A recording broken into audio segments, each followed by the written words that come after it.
In this video, you will see me react, as well as showing you references from Christian Prince on your screen.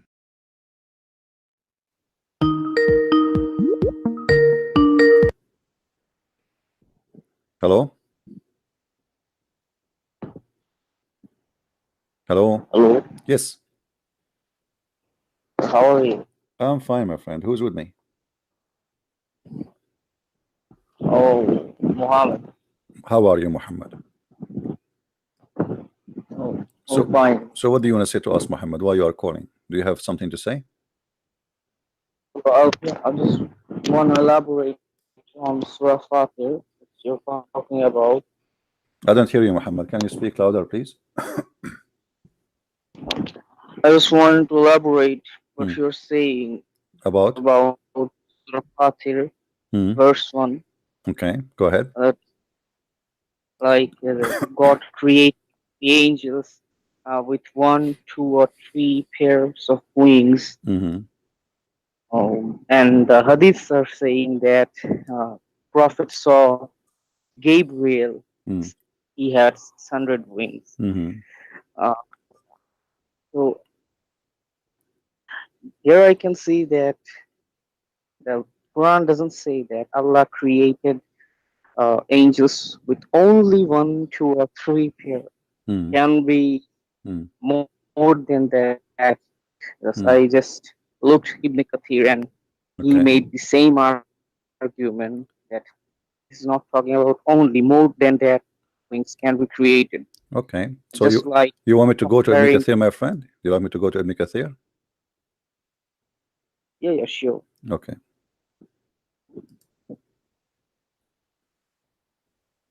Remember that the tafsir is made to defend Islam, not to explain Islam. You know that, right? If you remember, I have a debate with Dr. Rohi. He is an imam from Azhar. When I mentioned to him the tafsir, he said tafsir is made to fix a problem. To fix a problem. Okay. Okay. Read with me, please. This is Ibn Kathir, and this is the correct translation. Okay. He says the angels, messengers with wings, 2 or 3 or 4. There's no pairs. This is a lie in the translation. Do you see it? There's no pairs. The word pairs in the English translation is a fabrication. All right. Read with me here carefully. All right. Okay, yeah. 2 or 3, 2 or 3 or 3. Huh? Sorry. In my translation is pair, but my friend, I don't care for a translation. I speak Arabic, and if you have anyone who speak Arabic, it says mathna wa thuluth wa ruba'. There's no pairs, and here you will see this is Ibn Kathir saying, and 2 or 3 or 4 means among them some who have 2 wings, some have 3, and some have 4. Do you see it? Yeah. This is Ibn Kathir. So here it's obviously it's a mistake. Yeah.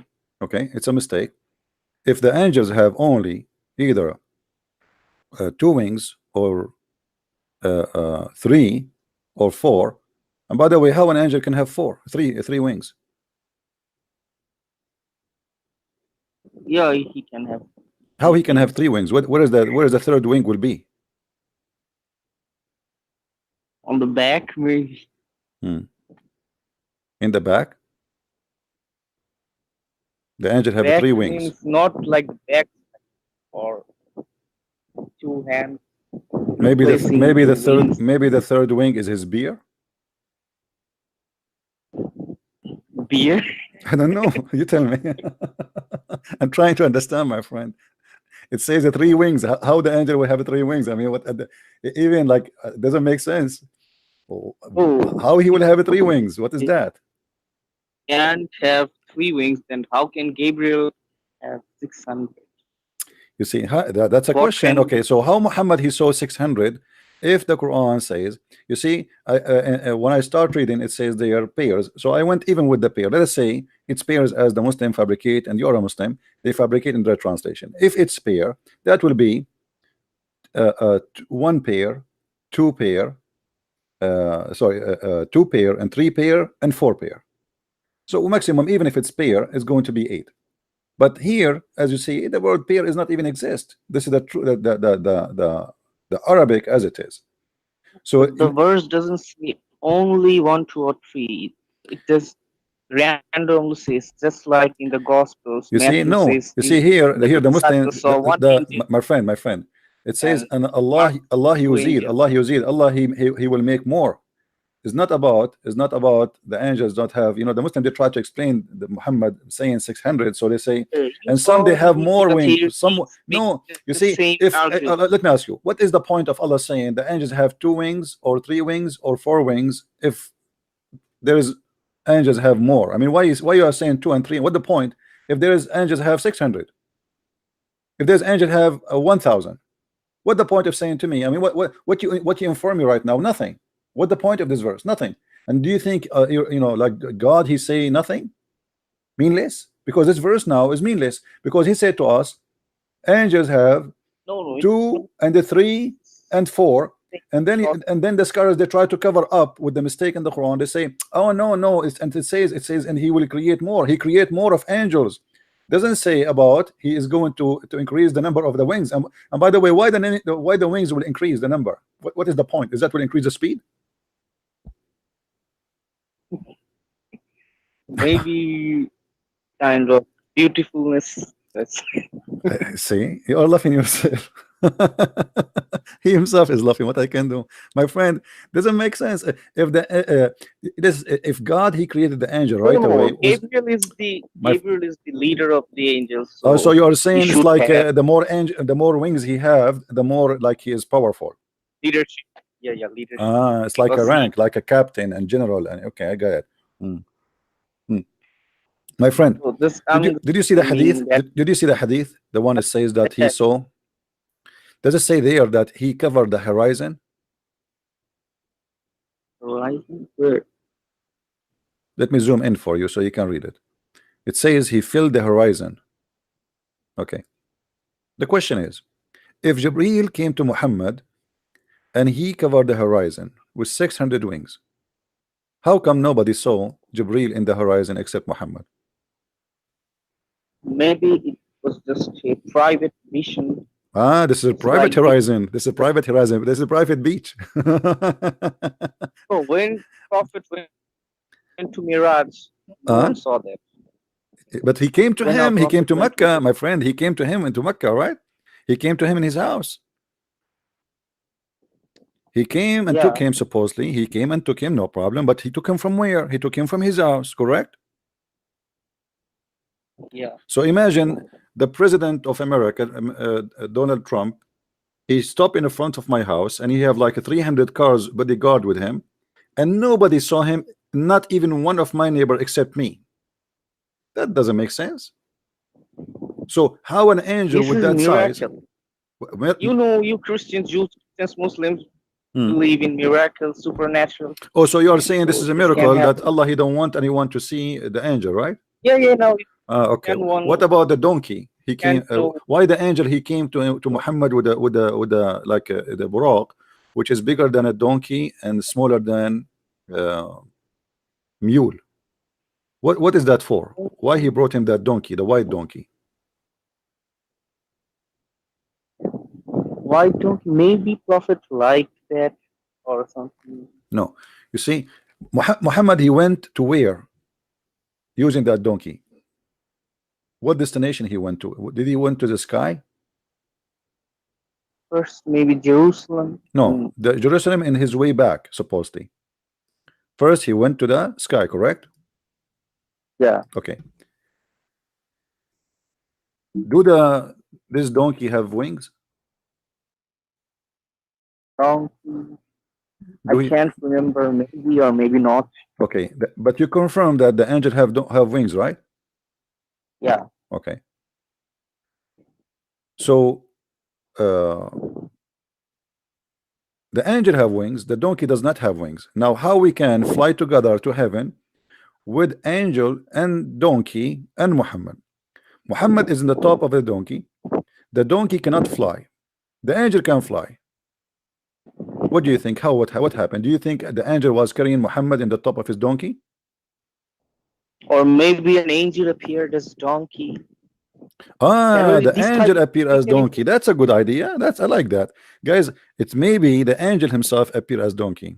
That is possible. You're fun. Listen, my friend.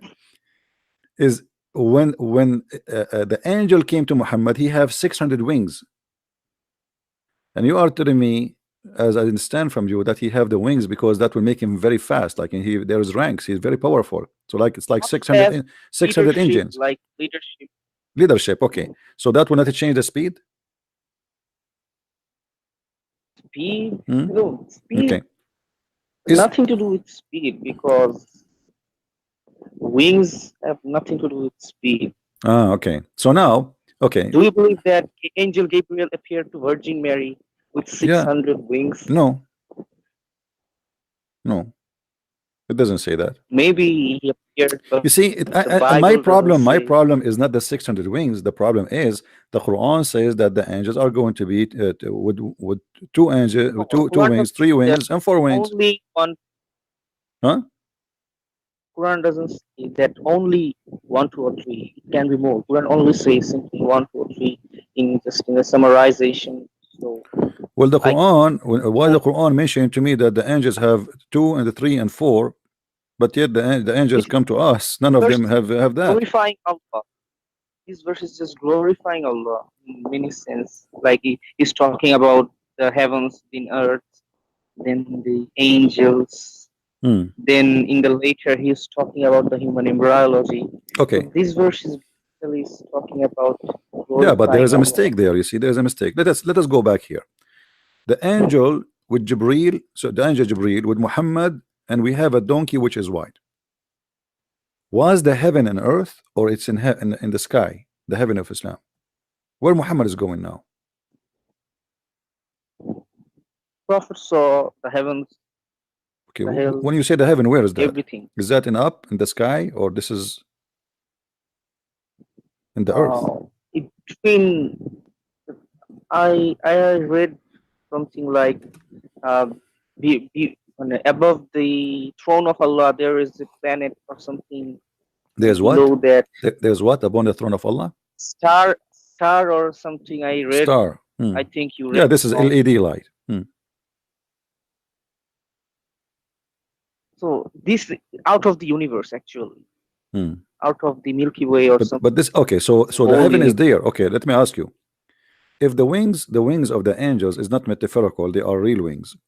What the wings will do to the angel flying in the space, if they are not metaphorical?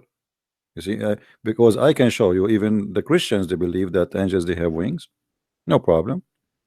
But is it something about wings they use really to fly with, or this is an appearance as a proof of identity or something, you know? Like appearance or representative. Okay, how Muhammad now? Let us focus on this. We have an angel have 600 wings. We have a donkey does not have wings. We have Muhammad, for sure he don't have wings, and they are going to the 7th heaven. Why Muhammad, when he came back, he did not tell us what he saw in the space? As an example, shouldn't Muhammad say, when I was in the space of flying with the donkey and the angel, I noticed that my shoes is flying in the space because there's no gravity? Shouldn't he say, I mean, imagine first time man, he go to the space. How much amazing the experience. Why Muhammad did not report to us any of this? What Muhammad report for us, my friend, hold on. What Muhammad report to us have nothing to do with the space. As an example, he arrived to a place and they knock at the door, and that was the 1st heaven. The ones before behind the door, they said, who is this? The angel Jibreel said, it is me, Jibreel. The angel said, who is with you? He said, this is Muhammad.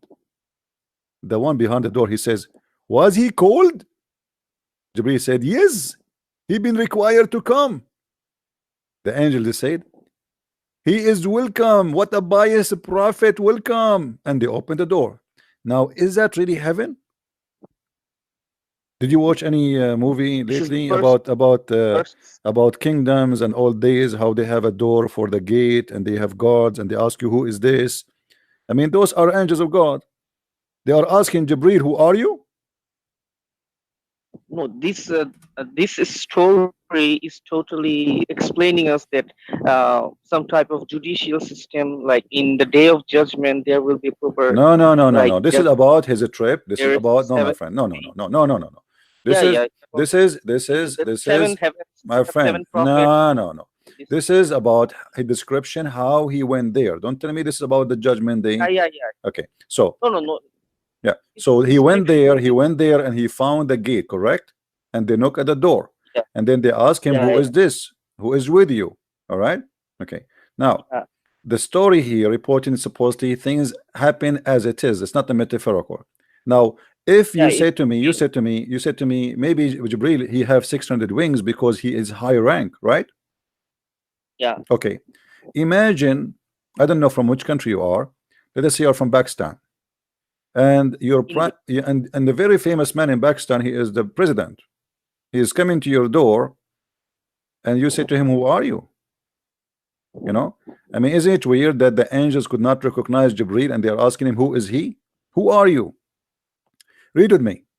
I was brought a white beast, and he have to be white, he can't be black, because black are not allowed to enter the heaven, called al-buraq, bigger than a donkey and smaller than a mule. Its stride was as long as I could reach. Why is so big? This is the biggest limousine ever. Do you see how he just said it's bigger than a donkey and it's smaller than a mule, and then he said its stride was long as the eye could reach. Man, that's really a big step. I was mounted in it. So this is mean Jibreel, he carried Muhammad, he put him in the top of the donkey, and then we went forth till we reached the lowest heaven.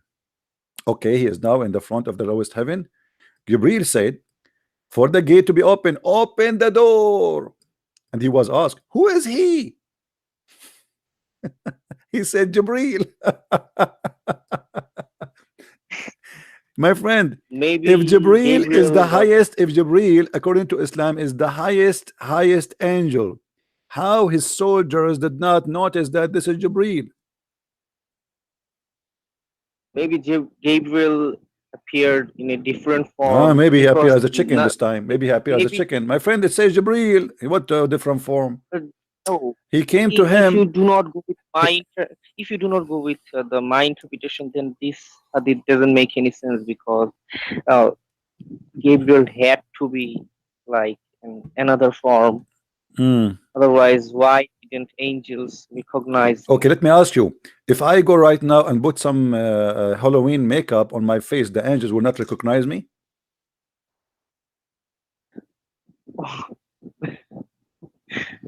No. See, so Jibreel is an angel. Or maybe, I mean, hold on, Muhammad, I like you. You're a nice guy.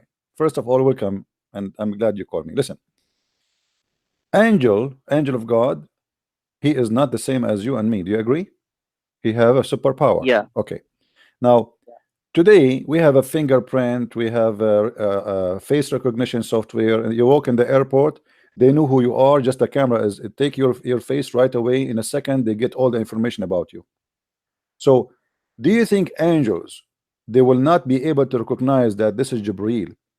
And who is the one can even get close to the door of heaven? I mean, is that like possible? Is that like is that like a door in a stop on the street and the bus? There's a bus next to it where people walk by. There's nobody go there. So what in the world this question is about? Jibreel is being questioned. Who are you? Do they have a visitor every day coming and asking open the door? I got that answer. The answer is the door was closed actually. The door was closed. We know the door was closed. That's why he was asking to open the door, my friend. You're not being smart now. Come on. He said to them, open the door. All right. They said, who is this? Okay, so you are saying if the door is closed, the angels cannot see through. Yeah. This is a bulletproof door, very thick, made from uranium, maybe. Yeah. So you know another story that if you die, your soul goes to that door, and if you are not a Muslim, then your soul will be thrown into no, my the friend, fire. all those stories are fabrication, because what soul will go to that door if you are going to be tortured in the grave? Your soul and your body is still there. Muslims don't believe that the soul will go somewhere. This is why two angels will come to you in the grave and they will ask you three questions. Munkar Nakir will Munkar wa Nakir, yes, Munkar wa Nakir. If we go to the story about Munkar wa Nakir, we will find another funny story coming from Muhammad. It's proving to us that he is a truly prophet. According to your prophet, don't you believe in grave? I mean, punishment, grave punishment. My friend, this is between me and you on YouTube and Facebook. You know, I did pay the two angels who will investigate me when I go to the grave, so they will ask me a nice questions. Let me tell you, I don't fear. Let us say the story Muhammad he said about two angels who they are black angels. Now, why they are black angels? Do you know why they are black? Yeah, representing some fear. No, because they are evil angels. They are made to be evil. They are not nice. It's so terrifying, actually. Okay, it says in front of you. Okay, here we go. The Messenger of Allah said, when a deceased, or he said, when one of you is buried, two angels, black and blue-eyed. That's a good competition. Okay, black and blue-eyed will come to him. One of them is called Al-Munkar and the other one is called Al-Nakir. They said, what do you use to say about this man? About what? About this man. What man? So he say, he was saying before death, he is Allah's slave and his messenger. I testify that there's none has a right to worship but Allah and Muhammad and his slave and his messenger. Okay, so now the other angel, he told him, this guy he used to say that Allah is God and Muhammad, he say Shahada. Okay, so now what will happen? We know that you would say this, and then this grave will expand to 70 by 70 cubit. Good news for my friend. Your grave will be really big. It's not like a small tiny grave. It's going to expand because you are a person who says Shahada. Then it's eliminated for him. My friend, you will have an LED light in your grave. Then it said to him, sleep. So he said, can I return to my family, brother? To inform them about what? That I got LED TV, LED light, I have a big grave. They say, no, you cannot go back. They say, sleep as you will, whom none awakens but the desert of his family, until Allah resurrect him, arrest him. Okay, this is for the Muslim. So the Muslim will have LED light in his grave, will have a bigger grave. Okay, this hadith, the main point of this hadith that establish monotheism, like okay. What monotheism? It's a fiction story. Hold on. Let us continue. And then Christians, hold on, Abdul, hold on. And he's then a guy who is not a Muslim, he come. Supposedly he's a hypocrite. Yeah. He would say, I heard people saying something, so I said same. They ask him the same question. What do you say about Allah, about Muhammad? I do not know. They say to him, we know that you said that. So the earth is told to constrict him. The earth will start pressing him. So it's constrict around him, squeezing his ribs together, and he continue being punished like that until Allah resurrection. Do you agree with this story? Yeah. Okay. I have to. But how you are dead and you are being punished now? Your soul are being punished. Huh? You are dead. Your soul. What soul? There is no soul. If you have a soul in you, my friend, if you have a soul, then you are not dead. I'm dead physically, but my soul is eternal. My soul is not dead. My friend, is your soul with you when you die, or the soul is not there? When I die, it means that my earthly life is in an end. But what? My earthly life. You are dead. Is your soul still inside your body or not? Yeah. Really? Soul goes out, but okay. then comes. So back what the to point? the You are. Have you ever heard? So now, if somebody is dead and I shoot him, he will feel pain. No. Okay, so why the story here is speaking about torturing a guy he is dead in the grave? Actually, in different hadith it says that the angel will hit you. The angels will hit you on your head with the hammer. Is that correct? Yeah.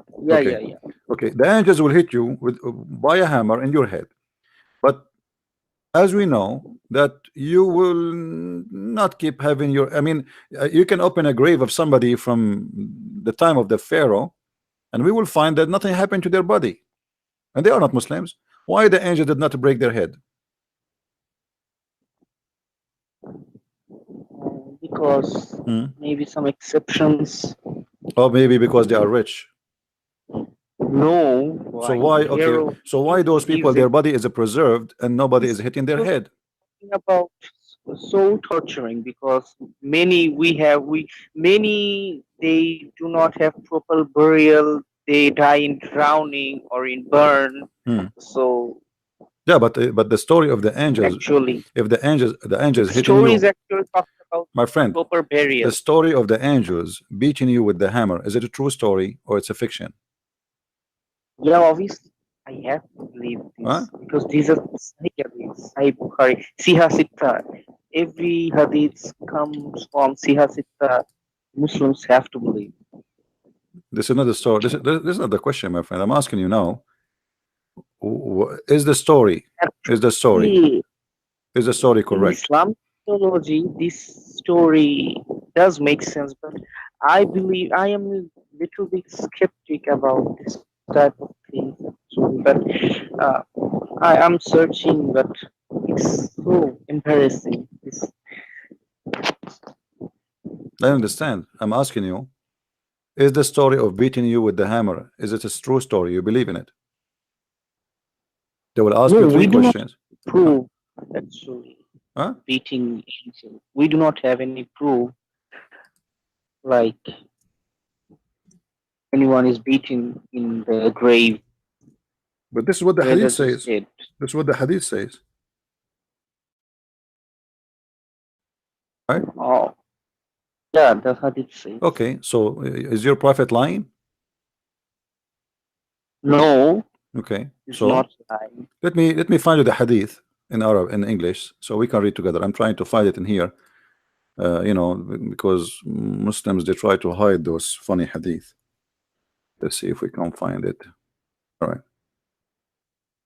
read with me, please. I hope the text is coming clear. The prophet said, hold on. When a human being is laid in his grave and his companion return and his he even hears their footsteps. So now you are in the grave, but you can hear. Do you believe in that? I was trying to tell this hadith that he can hear the footsteps. Okay, you can hear. Okay, that's wonderful, guys. So you are dead. Muslims believe that you are dead, but you can hear. So guys, I have a news for you. I want you to tell your family to subscribe to the internet in your grave and keep my channel open, because you will be able to hear me. So you have to believe in supernatural things. My friend, it's not the problem now, but you confirm to us that you are in the grave and you can hear, no problem. So every one of you here, guys, please don't forget to take a modem to your grave and keep YouTube channel of Arabian Prophet open, because you will be able to attend my live broadcast even when you are dead. I will give you dead time subscription, lifetime dead subscription. I mean this is a lifetime dead subscription. That's wonderful. Okay, so he's dead and he can hear us. That's wonderful. Okay, now the prophet said when a human being laid in his grave and his companion return, he even hears their footsteps. Two angels will come to him. To what? Two angels will come to him. Okay, and make him sit and ask him. I mean, look at this. This is like FBI. Sit down. Please don't sit down. And what do you say? What do you use to say about this man? About who? Muhammad. Yeah. The whole investigation is about Muhammad. He will say, I testify that he is Allah's slave and he is apostle. Okay. Then the story continue. Then it will be said to him, look at your place in the hellfire. Allah has given you a place in paradise instead of it. If just because he said Allah Muhammad is apostle, that's amazing. The prophet added, then the dead person will see both his places. But a non-believer, okay, what will happen to non-believer? This is a Christian prince. Or a hypocrite, that is you, my friend, will say to the angels, I do not know, but I used to say that the people used to say. So don't tell me people, they said to me Muhammad is not a prophet. I mean, don't blame me. I used to say what people say. Christian prince, he said that to me. It's not my fault. So look what they will say to him. It will be said to him, neither did you know, nor did you take the guidance by reciting the Quran. Then he will be hit with an iron hammer between his ears. No, these you can't doubt because these are irrelevant because Quran talks about Big Bang, so you have to believe all the books is eternal. Hold on, let us focus on the Big Bang. What Big Bang? Listen, the angels will beat you with the hammer between your two ears. Angels won't beat me. What? They will beat you. Angels won't. Why? Okay, why? I believe this. But you are dead. How the angels will beat you and you are dead? Allah will make you alive again. So we are alive dead. So you believe in zombie? Are we dead? Yeah. Are we dead? Matthew also believed in zombie because Matthew chapter 27 verse 51 maybe talks about when Jesus died on the cross. Many deadly saints. Yeah, but those are not zombie. You see what you know what zombie is? Zombie people who they are dead and they are walking between us. What the Matthew speaking of? No. What Matthew speak? No. Hold on. What Matthew speaking about, that those people are brought back to life. They are alive and they go to heaven. They are not staying on earth. They are resurrected. So it's not about you being dead and walking between us. Those are alive. Those are alive again, my friend. Don't mix things up. Okay. Here you are dead in the grave. You are not. You cannot even walk. Can you walk? Can you walk? Can you walk? Can you walk? Can you walk? But you can talk, but you cannot walk, right? Okay. If you say that those saints were resurrected, then Paul was wrong because Paul said Jesus was the first fruit. Then there is a contradiction. My friend, Jesus is the first in everything. When Jesus was resurrected, it says that all of them resurrected with him. First fruit of the resurrection. My friend, when Jesus was resurrected, they are resurrected with him. No. Saints were resurrected when Jesus died on the cross, not at the Easter Sunday. My friend, which means by his death, we are all resurrected. Not only those people, all of us, we are promised resurrection. It's a new life. They were resurrected. My friend. Don't explain to me my Bible. Don't explain to me my Bible. You do not know my book. All of us. Listen. All the Christian believe, but by the death of Jesus, Abdul, listen. By the death of Jesus. You can read that verse. My friend, go read it. Go ahead. I'm listening. Go ahead. Okay, what verse you are reading? Go ahead. Can I read? Go ahead. What verse you are reading? Matthew chapter 27. Look at my Bible. Chapter what? Chapter 27. 27. Go ahead. At that moment, the curtain of the temple was torn into two from the top to bottom. The earth shook and the rocks split, and the tombs broke open. The bodies of many holy people who had died were raised to life. They came out of the tombs after Jesus' resurrection and went in the holy city and appeared to many people. You see this verse, when the curtain was torn into two. You see, when Jesus was on the cross, and the verse literally says that the holy saints, they were alive out of the graves. And no, you Jews make fun of this, like this should be the good news on the newspaper on first century. My friend, those people, they are resurrected by what? By who? And how? Before Jesus, obviously. Before what? Before what? Before what? Obviously, before the Easter Sunday, the Paul was talking about. by his death, when because of this occasion, there's many people they are resurrected. In the top of that, all those who they are resurrected, when he went in the Easter, or let us say in the Easter day, all of them, they went to the city and they were attended, and they've been proven themselves to be, which means there's many witnesses for those people who resurrected from death, including Jesus himself. Jesus, when he resurrected, he went to the city. He went to the city. My friend. It says, read with me carefully. You are just quoting what you like. In verse number 51, it says, and after Jesus, he resurrected, those bodies came from their grave. Does it say that? Does it say that? Does it say that? That when Jesus was resurrected, those bodies came from the graves. Okay, so what the problem with you have now? My problem is verse 51 and 52, not 53. I did not talk about 53. My friend, you are saying the problem is 51 and 52? Yeah. Okay, what is the problem? You look in 51 that at that moment the curtain of the temple was you see my friend, in order you see that the same, you see, it's not like a different chapter, is the same chapter explaining itself.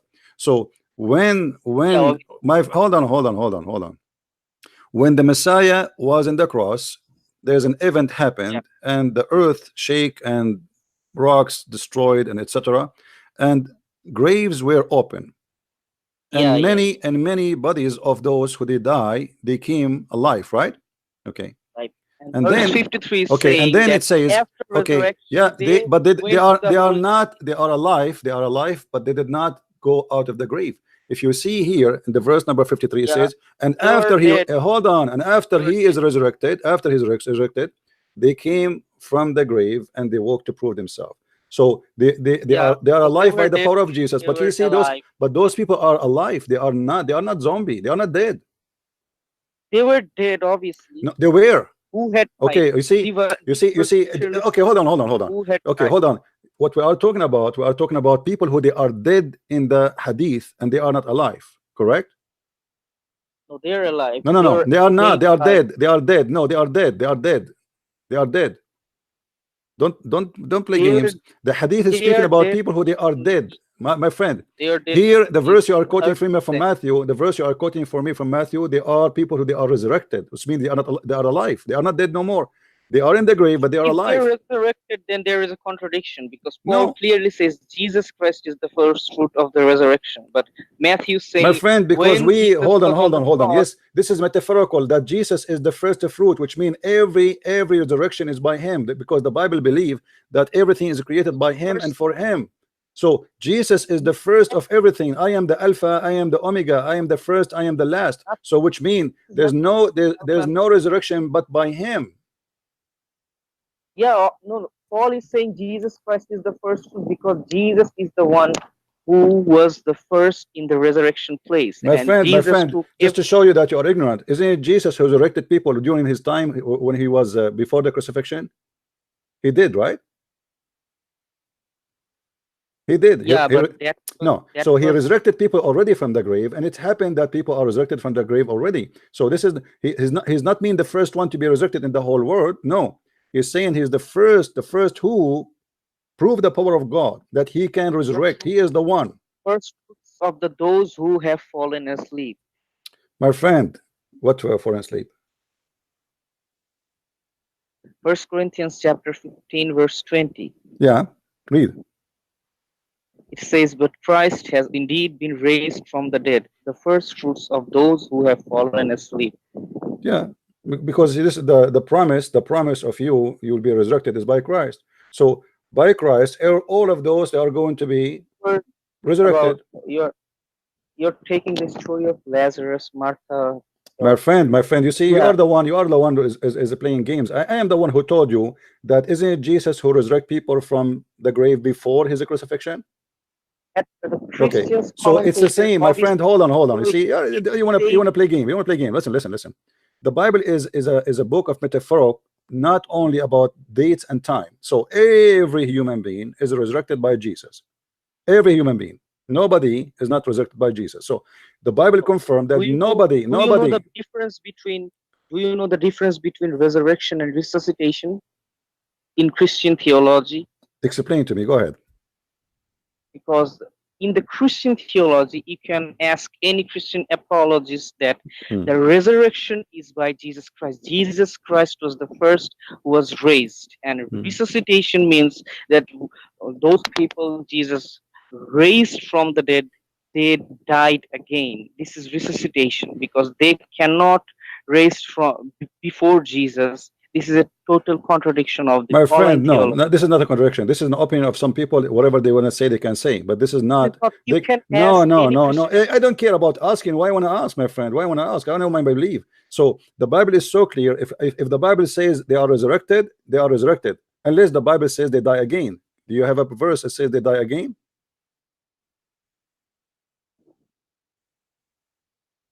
But those people who they said that to you. Did they provide you with a verse saying that they die again? They had to die again because unless this is a no. Don't tell me I have to die again. No, this is not a contradiction. Okay, you see, you are playing games. This is not a contradiction. This is not a contradiction. This is not a contradiction. Those people who resurrected with Jesus, they are resurrected by Jesus still, because this is not about. Because you see, for us, when we speak about resurrection of Jesus, we are speaking about resurrection of the body. God never died. No Christian believe that God is dead. God is always alive. So the flesh of the man. You believe that hold on. Died? Yes, hold on. Jesus we don't died? believe. No, we believe that the flesh of Jesus died. Yes, but God never died. Yeah. Okay. So Yeah, the body. Hold on. on. The body of the human died. They were able to kill the body. Yeah, that's I'm trying to say that the bodies of human die in the Islamic theology and in the Christian theology. This is a mutual understanding. Yeah, but you are mixing things up. You are mixing things up. You are mixing between here. We have a person in the grave. Hold on. In Christianity, we don't believe that a human being is in the grave and you can talk to him and you can question him and you can ask him questions and he can hear you. That is a lie. That is a lie. Hold on. Here, when they are torturing, when they are torturing the man with the hammer, are they torturing the man and his spirit with him, or the spirit is not there? Spirit, no, spirit goes back to our okay. So thank you very much. The resurrection of Christianity is resurrect, which means reunite the body with the spirit. Correct? Yeah. Okay. Here there's a body. Here there's a talking body. He's a dead. He have no spirit. That's why I said zombie. The Bible speak about resurrection of people who they are resurrected, which means they are unite with their spirit. It's not a dead body walking in the street and they are zombie. They are really alive like me and you, because we have the spirit united with the body. When your soul separated from your body, you are a dead body. Here we have a person in the grave. He have no soul within his body. Yeah, he has soul. Where you get this from? Where you get this from? Obviously from the hadith, because he's told okay, hold on. Okay, can you quote for me the hadith speaking about the soul? Hadith doesn't explicitly say. So where do you get this from? When you say something to me, you see, you have to prove it to me. You can't punish a putrefied or decomposed body. The body is nothing. My friend. And you are only talking. My friend. Hold on. When you say something to me, don't give me your mythology. Give me Islamic mythology, and don't give me Christian mythology, which you don't understand. Trying to explain by the way you want. I'm asking you now. Where you got the answer that the spirit of the man stay in his body when he's dead in Islam? The spirit of the man goes back to God. Okay, I just asked you a second ago. I just asked you. Is he this guy? Is he this guy? He is in the grave. Do he have a soul with him? Yeah. He have a soul with him. How? You just said it goes to God. The spirit goes to God, not the soul. So there's spirit and soul? What does that mean? Spirit is from God. My friend, soul is. What do you mean spirit from God? Where you learn this from? So don't you believe body, soul, and history? My friend, your soul is the spirit. What soul? There's no different. Soul, when we can make a difference if we're talking about something unique. As an example, we say the Holy Spirit, huh? But we are talking about the soul of a human being. That is the only spirit he have, the spirit of life, which we call it soul. So I'm asking you now. Do human being have? Are you saying a human being he have soul and spirit in the same time? Yeah, obviously. Where you get this from? Where you get this from? Where you get this from? Where you get this from? Where you get this from? Yeah, obviously from Islamic theology. Where? When you say, my friend, when you say to me, you say to me, when you say to me, why you want to go into the Trinity? Look what we're talking about. Where in Islam it says that you have a spirit and you have a soul. You have two things, spirit and soul. Where it gets from? From Islamic theology. Where? Let me answer. From Islamic theology, but taken from Kitabul Muqaddas. Where? Don't tell me Islamic mythology taken from the Islamic mythology taken from the Christian, and the Christian they believe that you have a spirit and you have a soul in the same time. You have two? Yeah, you Christians believe that. Okay, show me where we get this from. That we have a spirit and we have a soul in the same time. They have two things. If you do not believe that you have a spirit, my friend, don't tell me if you don't believe that. Show me where, because you are saying things with no proof. You would be called a heretic. My friend, you see, you are the heretic. You are the one who is making things up. You are saying to me things you cannot prove. Can you prove? Can you prove to me? Can you prove to me that a human being he have a spirit and he have a soul? There are two things in him. Can you prove to me human beings have a soul? Now, if I want to prove, because you can't prove supernatural things. Now, I can ask you return. You see, let me show you how ignorant you are. When we speak about can you prove to me, I mean, can you show me from your books? It's not about you, me. I'm showing you a soul. Where in your book it teach that you have a spirit and you have a soul? I told you that I can't now exactly. Okay, you said from a Christian mythology. Okay, where in the Christian teaching that we have a spirit and we have a soul? We have two things, which mean now we have a three. We have a spirit, we have a soul, and we have a body. Can you show me? What? Huh? Theology. No, it's obviously Christian theology. Now you have to show it to me. Don't tell me it's a Christian theology. You have to show it to me. You have to show it to me. You cannot throw words in the space and you say this is how it is. Okay. Listen. Okay. If you want like explicit term mentioned in the Bible that humans have body, soul, and spirit, I have to get this to this verse. Then you can make any type of claim like where is incarnation and where is Trinity. Okay, let's go back. Let's go back. You see, you went in a circle to avoid speaking about your funny prophet making a fictional story.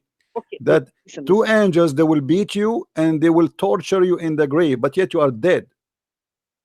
No, do you believe and you could not explain, and you could not explain. No, you could not explain. Let me ask you, where Muhammad he learned? Let me ask you, where Muhammad he learned that you will be punished in the grave? From who?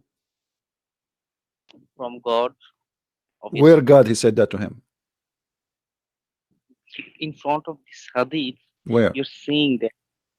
Your hadith, Muslims or Christian Jews, everyone will be punished. Now Hindus will be punished too, but they do not have any burial system. They burn their dead bodies.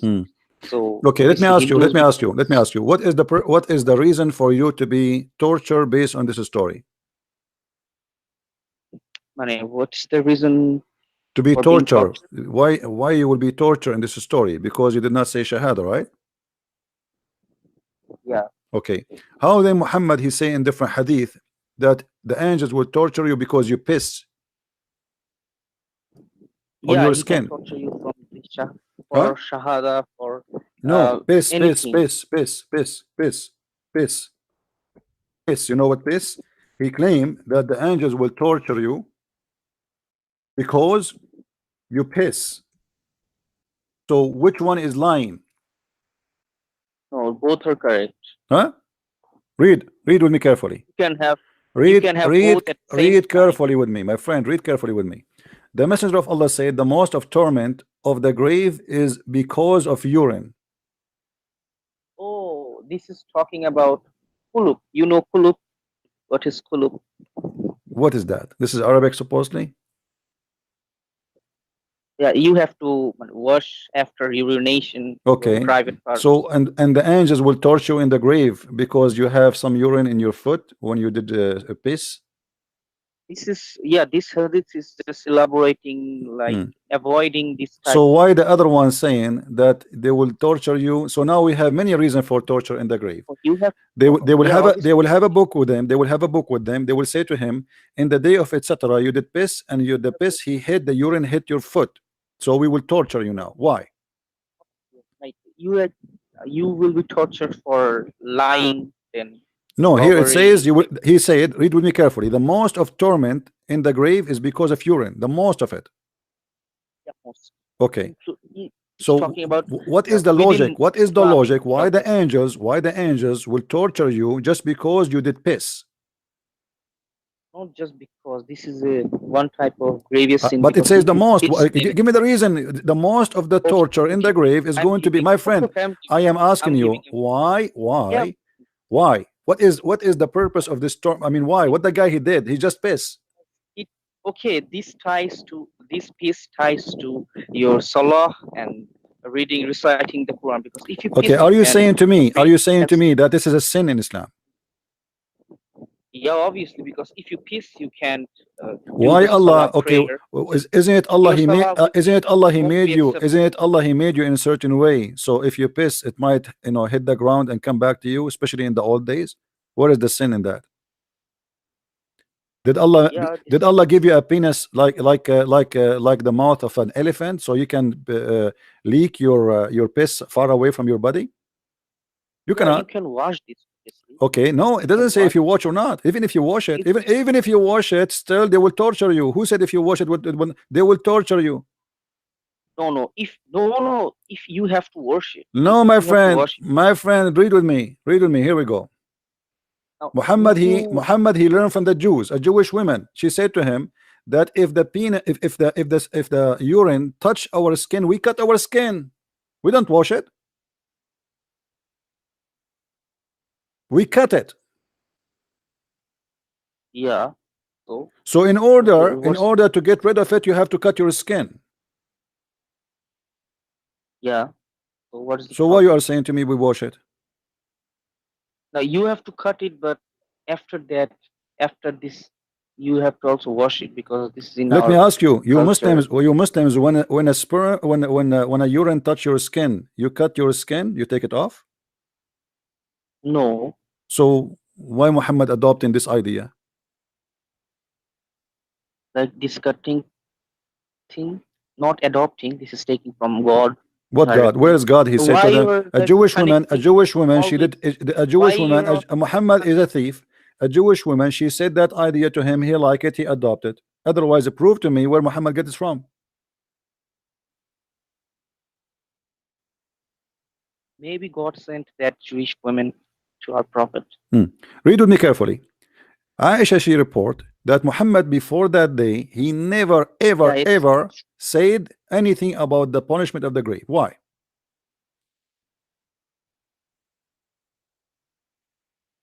Because this revelation did not come simultaneously. The revelation was coming like time by time, not simultaneously. So what type of question is this? My friend, the story in front of you, it says because of a Jewish woman, she came to Aisha and she spoke about the grave punishment. Aisha, she never heard before. She accused her to be a liar. She said, no, I told you. She said to her, read with me. Aisha, why Aisha? She said to Muhammad, you are lying when she mentioned that. You are lying. So Aisha, obviously, she never heard Muhammad saying that. So why Muhammad never received this revelation until this Jewish woman? He just entered, he saw them in the yard. He asked Aisha, why you are screaming with this woman? She said to me this. He said, oh, okay, this is true. Where is when the revelation came? I told you now that God maybe sent these Jewish women. This is type. So the revelation coming from the Jewish woman. You agree? So God is the one who sent this woman, and she is the one who gave the revelation to Muhammad. And look what it says here. After Muhammad have this conversation, it says Aisha, she said he never even pray once. After that day, he never offered any prayer without saying, You know, I seek refuge by Allah from the punishment of the grave. So Muhammad, yeah, that's why I am talking about the peace connects with prayer, because if you peace, you can't pray. Your prayer won't be accepted. So this is the most tormenting. Abdul, what does this have to do with the prayer? Listen carefully. After this Jewish woman, she mentioned that, and Muhammad, he agreed with her. Muhammad never pray without saying, I seek refuge by Allah from the punishment of the grave. Why Muhammad did not say that before the Jewish women spoke in his courtyard? Because God sent the Jewish women. So the Jewish women is Jibreel with the 600 wings. Oh no. Well, you are saying to me that the revelation came from this woman, not from Allah. Yeah, from Allah, but Allah sent, because okay. you know in so you are admitting that Muhammad he learned this revelation from the Jewish woman. So obviously before Islam, Judaism was the only monotheistic religion before Islam. This is not the question. This is not the question. You are saying to me, obviously Allah he sent this woman to bring Muhammad the revelation. So this woman, she's a female angel. The Quran. You can't. You know that Jews and Christians have a part in revelation regarding our revelation in Surah Yunus 94, that Allah is saying, if you have doubt in your heart about this book, then ask those who read before. And this is a contradiction, because the Christian refused Muhammad. So how you can ask them about Muhammad when they refuse him already?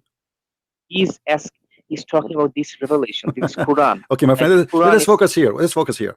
Allah he sent this woman according to you, and because of this woman, Muhammad he got the revelation. He got it from who? From the women or from the angel? From Allah. Where? Through women. How? Where? So Allah, guys, did you hear this? From Allah through this woman. From Allah, yeah, through this woman. Why so not? So the first one who received the first one who received this revelation, it was this woman. Why not? You can see this in Christianity too. Okay, hold on. Yeah, in Christianity, I know. Hold on, don't change topic. In Christianity, yes, it says that we can prophesy. God, he can use us, no problem. But here, this is the problem in Islam, because you Muslim, you claim that Muhammad, he was the only messenger in his time. Yeah, only messenger. We do not say that Jewish woman was a messenger. We do not say what? We do not say that Jewish woman was a messenger of God. We say but she received revelation and she gave a message. Why not? In Christianity too, you adopt things like in Jude. If you read the book of Jude, Jude quoted several apocryphal books that do not exist in this generation in the Bible. So what does this have to do with our topic? You have to throw out the book of Jude. My friend, why you are changing topic? We throw whatever. This is a proof. Hold on. We refuse. This is mean that all of Islam is a lie, because if the Christian they accept any garbage, then why they will refuse bad books? No, I do not believe that Christians accept any garbage. I'm saying that. Okay, so I'm asking you now. I'm asking you where you got this explanation that your God Allah he sent this woman to bring revelation to Muhammad, and what that would make her? Angel? Will make her a messenger? What will make her? You have to look at that Jewish women that has a simultaneous. You have a connection between Surah Yunus 94 and this verse. Obviously, that makes sense, because we believe that God can use anything. Like in Christianity too, if you reject this type of revelation, then you have to throw out the book of Jude. My friend, hold on. What the book of Jude? What are you talking about? Look where we are, and look what his guy is talking about. What this have to do with what we are saying? How the women? Okay, so what is the job of Jibreel? What is the job in Christianity? We have women, they prophesy. We have women, they are judges. We have women, they save Israel. We have women. Hold on. Okay, I know prophecy. So now this woman here, she prophesy or she gave a message from Allah? She gave a message from Allah. Is that making her messenger? Because the one who gave a message, he's a messenger. Yeah, obviously. Okay, so now we have two messengers. We have Muhammad and this Jewish woman. No. You know the word Mursalin and the word Nabi. Nabi is explicitly. My friend. Hold on. the one who says something nobody knows, he is a messenger and he's a hold on. If I say something God told me to you, hold on, don't talk, hold on, hold your horses. If I say something to you God told me, does that make me only a messenger or a prophet?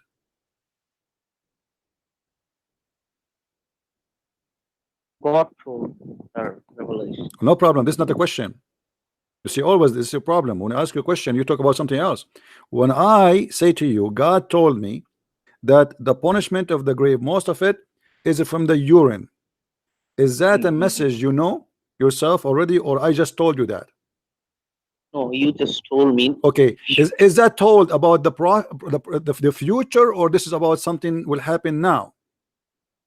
Is it about the unseen, or it's about something seen? Unseen. Okay, that will make her a prophet, my friend. She just told you. She just told you. She just told you something is unseen, unknown, unseen, unknown. That's mean you Muslims. You have two prophets. Hold on. That's mean you have two prophets, Muhammad and this woman. No. You can misinterpret that because in our own Quran we have the two separate words, Mursalin and Navi. Mursalin can be used for apostle, Sahaba. My friend, that is stupid of you to say, because Mursalin is no, Sahaba is not Mursalin. You are being a donkey now. Excuse me. A Mursalin is somebody is sent by God, not somebody sent by man. Sent by God. Okay. Yeah, obviously sent by God. To send by God to tell what? When God he sent somebody, give me an example about somebody he is a messenger but he is not a prophet. Yeah. Like the Jewish woman. This Jewish woman is a messenger, but she isn't a prophet. God used this Jewish woman. My friend, give me an example. Give me an example about one person. He is a messenger, but he is not a prophet in Islam. In Islam, I can take it from the Quran, where Ibrahim talks about two apostles of Jesus. They were Mursalin or messenger. Okay, let us go there. Let us go there. What about those? Yeah, you know the verse, Surah Ibrahim. I know what verse. I know what verse. I'm saying, what about them? What make them only messenger, not a prophet? Because the prophet, you have to carry that divine revelation, like Torah, the Holy Quran. The prophet, they have to carry a revelation. Yeah, obviously, a law, a revelation. Okay, isn't it revelation? You are the one who just said to me that when the woman she said to your prophet, hold on, you are the one who said to me when this woman she said to your hold on, let me talk. We cannot talk in the same time. Let us talk in this. We cannot talk in the same time. Hold on, Abdul. Hold on. We cannot talk in the same time. So when this woman she gave your prophet the urine story, is that revelation? You said yes. Yeah, but this is not a revelation in a book. It is a revelation. You see, no, not in a book. Muhammad, he never received a book. Muhammad, did he receive a book? Yeah. Quran. Where? When? Qadr, Laylatul Qadr. We did not give him a book. This is a joke. Where? Show me where it says he received a book. Muhammad, he received a book from his God? Received, no, not simultaneous. It doesn't matter. He did not receive a book. The book you have is written long after Muhammad, not even by Muhammad. Muhammad never touched it. And then we will find that even the book you have today, recitation of Hafiz, which is not even recitation of Muhammad. Hold on. Muhammad, he never received a book. The Quran confirmed that the Muslims are pagans and the Christian and the Jews are people of the book. No. What you're saying? No. Abdul, okay, let me show you. The Quran confirmed that there is only Christians and Jews. They have a book. You Muslims don't have a book. Give me the verse that says Muslims are pagans. No problem. If you say that we collected the book later, then you have. Okay, here we go. Chapter 3, verse number 20. Read it. Chapter 3, verse number 20. Okay, chapter 3, verse 20.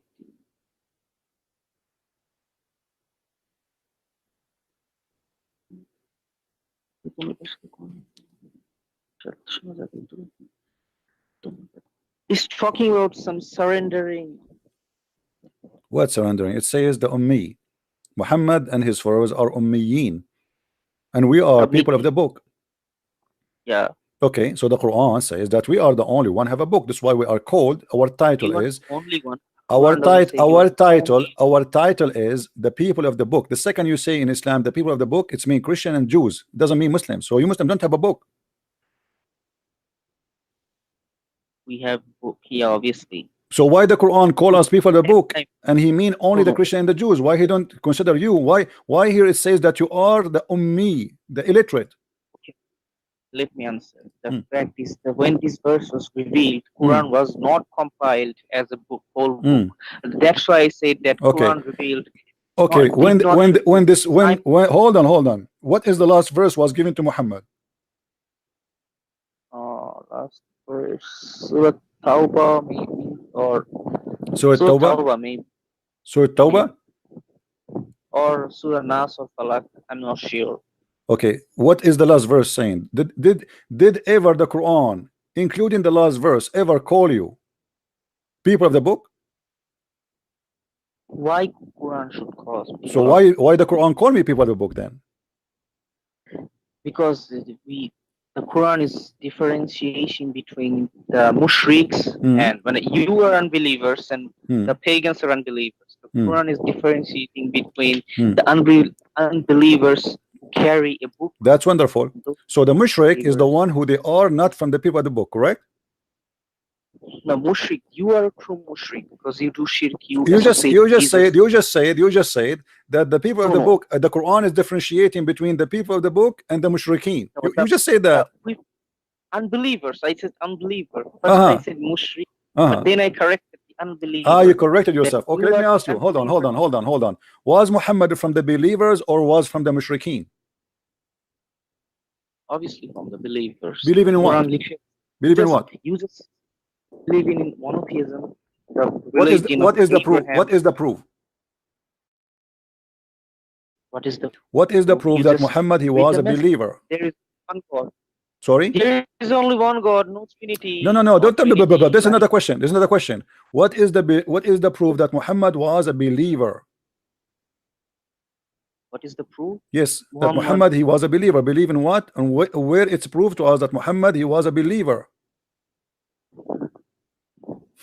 Prophet believed in the religion of my friend. Read for me chapter 42 verse number 52.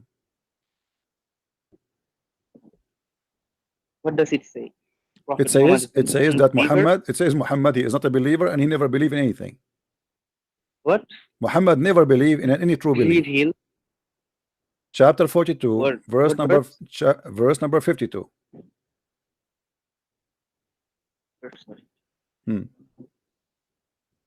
Oh, this is talking about the past life of Muhammad. Obviously, yeah. Okay, so you agree that Muhammad before he announced himself as a prophet, he never believed in anything, right? Correct? Just like Abraham.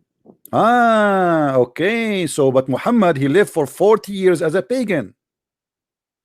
Just like Abraham. Hold on. Just like Abraham. Are we going to repeat that? So what? So why you Muslim you say to us, lie to us that Muhammad was a believer? I asked you, Muhammad believe in what? You said to me, I asked you just a second ago, Muhammad was a believer or was not a believer? You said he was a believer. Okay. So yeah, I never said that he was a believer in his childhood. Okay, so hold on. So you are saying to me that Muhammad was a pagan man for 40 years, correct? Okay. You disqualify Prophet Muhammad for being hold on. I'm not disqualifying him. I'm disqualifying your lies, you Muslim, because you say to us that always Muhammad he believed in Abraham faith. I did not say that. Okay. I did not. I can show you tons of Muslims saying that. Tons of Christians. Okay, now let me ask you the question then. Why in Islam Jesus he is a believer from the first day of his life, but Muhammad is for 40 days a pagan man worshipping and kissing stones? Because Jesus was the follower of the Mosaic law, the Torah. Jesus was not a new new religion like Abraham. Abraham brought monotheism. Then okay, hold on. Is Abraham religion is something new? Yeah, because the people around Abraham were all idol worshippers. That's a lie, my friend. That's a lie. Hold on. You are the one who said that there was a Christians and Jews there. At the time of Abraham? No, in the time of Muhammad. So this is not new. You know, he knew what the faith of Abraham is. Let me ask you, did you hear the debate? Did you hear the debate between David Wood and the guy, his name Muhammad Hijab? And the Muhammad Hijab, Yeah, he said that for 4,000 years, not a single Jew break the command. Why he wouldn't break a command, which is that what? It's to worship one God. Do you agree with him? No, I do not agree with you. Okay, so he was a donkey in that debate. No problem. Now we continue. As long yes, because he said that, proving that he's a donkey. So when you say to me that Muhammad was not a believer for 40 years, what is the reason for him not to be a believer? You said because he live in a society, all of them, they are mushrikeen, correct? Because Prophet Muhammad was not from Bani Israel but from Bani Ishmael. No problem. Israel, we will talk about Ishmael. What make Muhammad from Ishmael? Since when? Since when? Yeah. Because he's from the tribe of Ishmael. What is the tribe of Ishmael? What is the sons of Ishmael? What is the tribe of Ishmael? This is funny, my friend. Listen, Ishmael, his father is Aramaic, correct? Yeah. Okay. His mother is from where? Mother Hagar. Hey, is it what? Is it Egyptian, right? Egypt. Okay. Yeah, Egypt. How the son is an Arab? Saudi Arab. No. How the son is an Arab? The father is Aramaic. The son, the mother is Egyptian. Like you are saying to me, you are Pakistani. You marry a Chinese woman, and your son is German. Right? So how Ishmael the father of the Arab? The Arabs exist. According to your books, Ishmael, he learned Arabic at the age of 11. Some books they say 13. So how he can be the father of the Arab? Secondly, your books confirm that Ishmael, he married from the tribe of Jurham. Jurham is the enemy. Hold on. Jurham is the enemy tribe of Muhammad. It's the enemy. The tribe of Muhammad, they kicked the tribe of Jurham from Mecca. So how he is from Ishmael, even by your own logic, it's funny. Now we go back here. Muhammad was not a messenger for 40 years. Why? He was lost. He believed in stones. He worshipped stones. Why for 40 years Allah did not guide him? Just like Abraham. You can't see the parallel between Abraham and Muhammad. So Muhammad is like Abraham, and Abraham, he was worshipping idols. Joshua, book of Joshua, the last chapter of the book of Joshua, my friend, literally. I'm asking you, Abraham, he was worshipping idols, right? Yeah, obviously. And because Abraham was worshipping idols, Muhammad, he can worship idols too. No, it doesn't say that Prophet Muhammad worshipped idols. No, you just said to me he was a pagan for 40 years. No. He was an unbeliever. He did not believe anything like that's what I'm saying. He was atheist? He was atheist. Atheist? No, I didn't. Communist? Communist? Like hippie? A mystery, He was hippie. No, your question was just like that. Why he wasn't monotheistic lineage from Judaism and Christianity? Because we believe that he could not be from Judaism or Christianity because at that time a lot of things were corrupted. So that's why we believe he should have. And obviously, Ishmaelite deserves a prophet. Not all that all came from Israel. Okay, let me ask you. Does the Quran says before Islam that Muhammad was Hanif? What does it mean? I don't know. Huh? What does it mean? I don't know. Hanif, it's supposedly, according to your Muslim interpretation, Hanif mean someone he is following Abraham. Yeah. Okay. So how it says he was Hanif, but you just said to me that Muhammad he did not believe for 40 years. Yeah. Prophet was on the path of Abraham. Abraham was an idol worship. My friend, this is another question. Was Muhammad Hanif before he became a prophet, or he was a pagan person? No, he was not a pagan person. I do not believe that. So why it says that he is a Hanif? He is a Hanif because of his belief, not because the pre-static. My friend. Do you know what Hanif mean? No, that's why I'm asking. Hanif mean kafir actually. Muhammad, he copied the word he do not know. Hanif mean kafir. So Muhammad was a kafir. No, what? Why? Well, this is what it says here. Muhammad, he says Ibrahim was Hanif and Muhammad is Hanif and you Muslims are Hanif, but Hanif mean kafir. How do you know Hanif means kafir? You can go, you can go and ask anyone who speak Aramaic. They will tell you what Hanif. This is coming from the Aramaic language. Abraham is Aramaic. Hanif. And the funny, Muhammad, he claimed that Abraham, he was Hanif and he was not from the Mushrikeen. So all this, in that sense that Hanif word is a separation Okay, between. hold on. Okay. In chapter 16, verse number 123, it says that Allah, he inspired Muhammad to follow Abraham, which was Hanif. When Muhammad was inspired to follow Abraham? When he got revelation. So before that he was not Hanif, correct? No. Okay.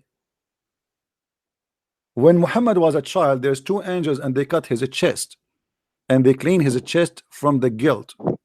But he was a pagan person and he was not worshiping God. Why? No, he was not a pagan person. So what he was?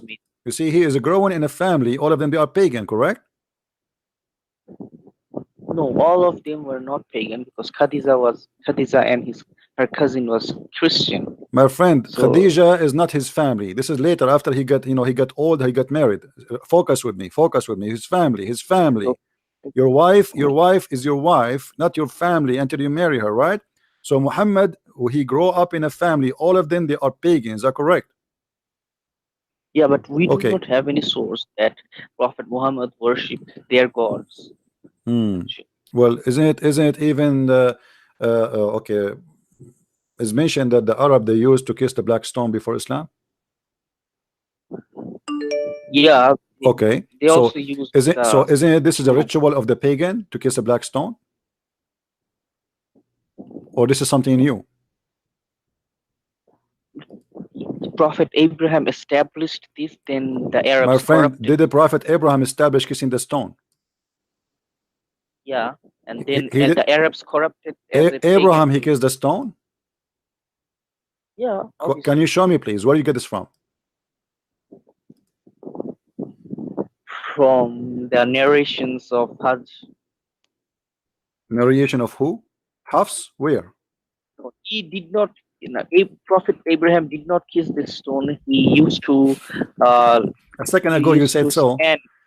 No, I made a mistake. I wanted to. Okay, why your prophet kissed the stone? Because our prophet Abraham, he standed on that stone and he built an altar. So Abraham, he put his foot in the top of the stone, and because of that, we worship where Abraham he put his foot. No, we are not worshiping. So why you are kissing the stone? Why you are kissing the stone? Why you are kissing the stone? Act of ibadah. Huh? Act of worship. It's an act of worship. Thank you very much, guys. He said again, many Muslims, they keep saying to us that kissing the stone is an act of worship. How the kissing the stone will be a part of Islam as an act of worship, which means it's part of worship to Allah. So by kissing the stone, you are worshiping Allah, correct? Yeah. Okay. How by kissing a stone I'm worshiping Allah, unless I'm a pagan who believe that the stone is going to intercede for me? Stone is not. Oh yeah, stone is going to be interested if you kiss, but if you do not kiss, he won't be interested. Okay, thank you very much, guys. Did he say that the stone will intercede for you? Yeah, you know the hadith. Okay, no problem. But this is confirmed that you are a pagan, because the second I say that a stone will intercede for you, that means you are a pagan person, because this is what paganism is about, believing that the stones, they have a duty of forgiveness. By doing an act of worship in front of a stone, the stone will help you to forgive your sin, correct? If you kiss the stone, then the stone will suck your sin. Suck your sin. That's wonderful. You know, this is what a sucker. So now the stone is sucking my sin. So why I need Allah? If the stone suck my sin, I hope the stone will not suck something else. So the stone suck my sin. Why I need Allah? Okay, because Allah is the source of forgiveness of the sins. But if the stone does not have any power, Allah is telling you to kiss the stone, so you will kiss the stone. That's it. Where Allah he If said, Allah, where Allah no, he said, then where Allah he said kiss the stone? through prophet Which said to prophet? kiss the stone. Which prophet? Prophets, yeah, you know that hadith. I saw you in a debate with a Muslim. You were quoting that hadith, so you know that hadith, and you also. Then I'm asking the same. You can ask the same, that why you are making a circle 7 times. This is an act of worship too, just like the kissing of the Yeah, stone. but you But see, you cannot. I have no problem. I have no problem with some ritual you can do. This is not really an issue. But here we have a stone. This is paganism. We have a stone. You pray in front of a stone, you bow down in front of a stone, and you believe a stone is holy, and you kiss the stone, and on top of that you believe that the stone suck your sin, which means this stone is a living stone. No, God, you okay, cannot is this a stone? that Is this stone is dead, or is this stone is dead or alive? Okay, now if you are showing the dead and alive, then you cannot criticize, because God uses, the Abrahamic God uses objects to bless people, just like stone, just like the snake in the wilderness at the time of Moses. The snake was dead, but when the people of Israelites saw that snake, they were blessed. That was an my friend, don't mix things up. Don't mix things up. Oh no. First of all, none of the Jews believe that the snake is going to forgive their sin. None of the Jews believe in kissing snakes. Okay, so if let us say, hold on. Jesus, he curses a tree. Are we going to go and throw rocks at the tree as the Muslim they do at the house of Shaitan? This is stupid. Jesus, he blessed somebody. He blessed his disciple. Does that mean they became God? Now we have a stone, and that stone, you said to me, when you kiss that stone, is going to forgive your sin. No, the stone is not going to forgive. God is going to forgive through the stone, just like through the stone. Thank you very much, guys. Snake. Allah will forgive your sin through the stone. Did you say that? Same as in wilderness. My friend, no. That's a metaphorical. This is not, the snake does not bless anyone. God, he blessed. No, there's no snake blessed. That's blessed. And the Bible speak of the snakes as a symbolic of the devil, but it's not the snake itself. Don't mix things up. Now here we have a snake, or we have a stone. We have a stone which is dead and not alive. Hold on. We have. Okay, no problem. But we don't have a creature. Is that a creature? Is the stone as a creature? Is that a stone? Snake was not a creature. No, the stone. Is it a creature who can talk to you? Who can do something to you? Who can move around? Was it a creature? What you're talking about? This is just a heavenly stone, and this is act of worship. Now this is parallel between them. Let me ask you, did Muhammad he say that the stone is the right hand of Allah? Oh, I'm not familiar with this hadith. Well, the hadith says from Ibn Abbas he said the black stone is the right hand of Allah on the ground. Is it from Sihah? Is it from Sihah? From what? I mean the 6th book, Sahih Bukhari, Muslim, Sunan Ibn Majah. If it is, you are going to accept it, or you will refuse it? If it is, if it is, then I'm going to accept. But if it is not, then so if it's not, okay. So now I have a confirmation from you that anything is from the books of Sahih, the 6th Sahih, you accept, correct? Yeah, if it's in the chain of Sahih, not in like. No, the book of Sahih, you told me 6 books, the 6 books, right? Yeah, but 99% like okay. Okay. Now let us say that this hadith is wrong. Let us say, for sake of argument, this hadith is wrong. You confirm to me that when you kiss the stone suck your sin, correct? Yeah. Okay. If the stone is not the right hand of Allah, as this hadith from Ibn Abbas says, why the stone is capable of sucking your sin? Because God gave power, nothing to do with the stone. To the stone. nothing to do with the stone. Just like the snake in the wilderness, you have to compare actually. And the main thing is that everyone does not have to kiss the stone, because those who will go to Hajj to do pilgrimage, they have to.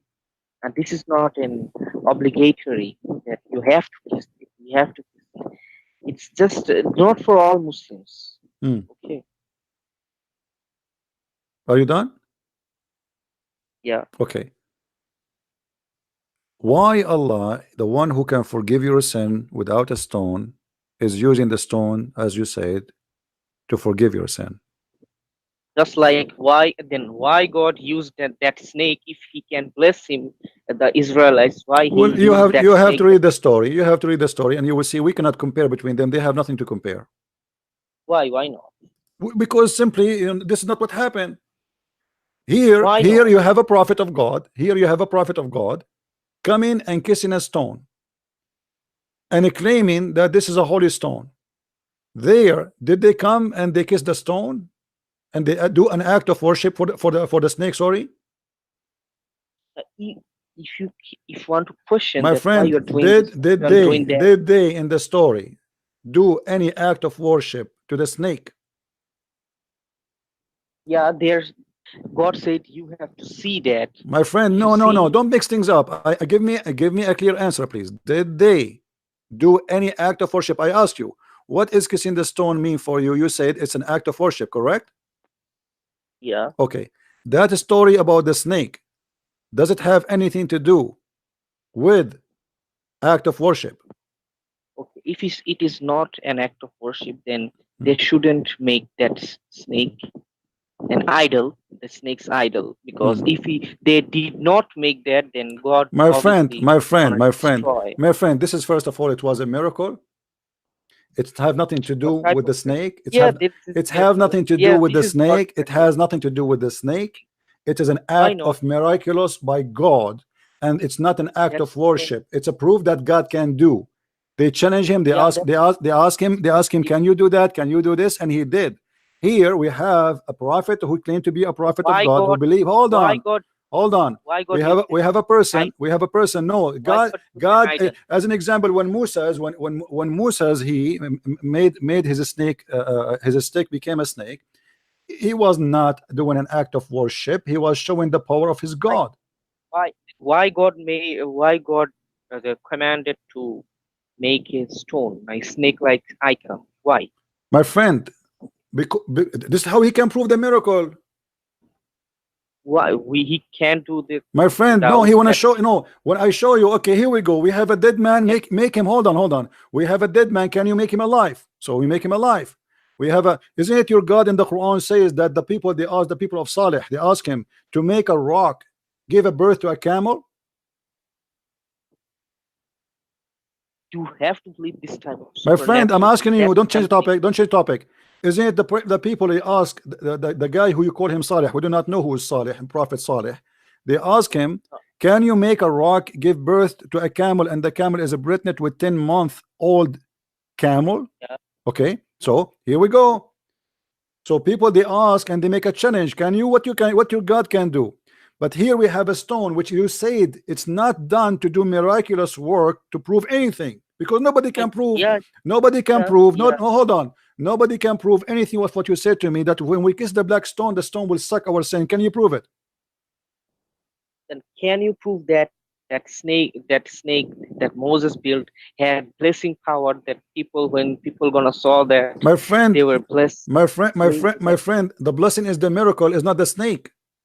It is what he does. It is what he does. My friend. Hold on. It is not the snake blessing them. There's no snake bless anyone. When they got the blessing of seeing, hold on, no. I am blessed by seeing a miracle of Jesus. I see in the miracle, which mean any miracle. Hold on, no. It doesn't mean I'm not saying that. I'm saying, let's say I was in the time of Jesus. I saw him doing a miracle. This is a blessing for me. I was lucky. So the one who they are blessed by seeing a miracle, they are not saying that thing which happened there is an act of worship. It's an act of miraculous. Here we have a stone. This stone, when you kiss it, is going to suck your sin, and you are the one who confirmed that to me. It is not Allah sucking your sin, it is the stone. And not only that, you Muslims believe that the stone was white.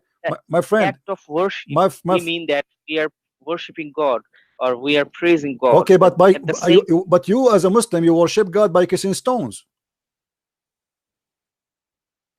That's the same thing. Okay, then if you do not accept this as act of worship, then what would happen if Moses did not build the snakes? My friend, did he order them to kiss the stones and the snake, and he told them when you kiss the snake, Allah will God, hold on. He ordered to look at look at it, yes, and I will show you what my God can do. Look at it. Satanic idol. No, my friend, hold on. Let me ask you: is haram in Islam? What type of idol you're talking? It doesn't matter. Idol is idol, because here when you say idol, it's mean they worship it. The second you say idol, it's something you worship. Yes or no? No, it's haram. Huh? Yeah, this is haram. Okay, so is this a stone an idol or not? No, this stone is not idol. So what it is? Just a stone. So why the stone can forgive your sin?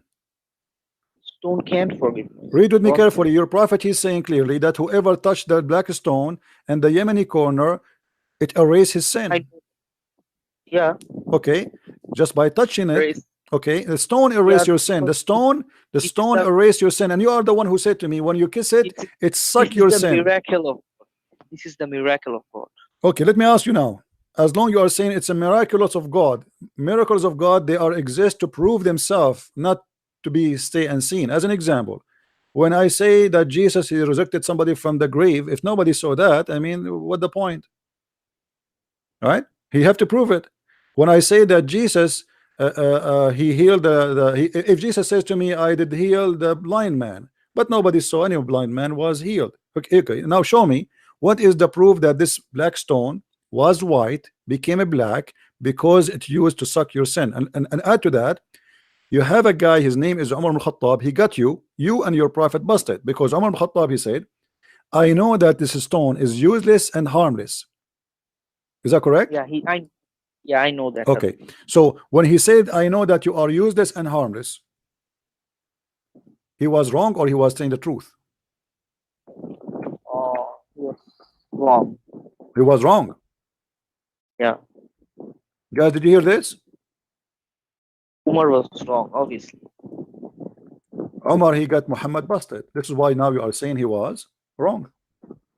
So that the same way Peter was wrong when he was arguing. My friend, no, hold on. You see, Peter is speaking to God. My friend, when you speak to the Messiah is our Lord. So all of us, we are wrong when we talk in front of him. None of us can claim to be right in his presence. None of us. The Messiah, and let me tell you something. You are the one who mentioned Peter, right? Why Muhammad did not rebuke Umar, and he says to him, why you are saying it's useless when I say it is used? Why you say that it is harmless when I say it can harm? Why he did not rebuke him? I will tell you why. Because Muhammad was a coward. He didn't dare to rebuke Umar. Maybe he waited that he could. What he waited? The guy, he said clearly that this stone is useless. And you just said to me that, and you just said to me, this is an act of worship, which means this is a major act of worship in Islam when you go to the Kaaba to kiss the black stone, because it's going to suck your sin.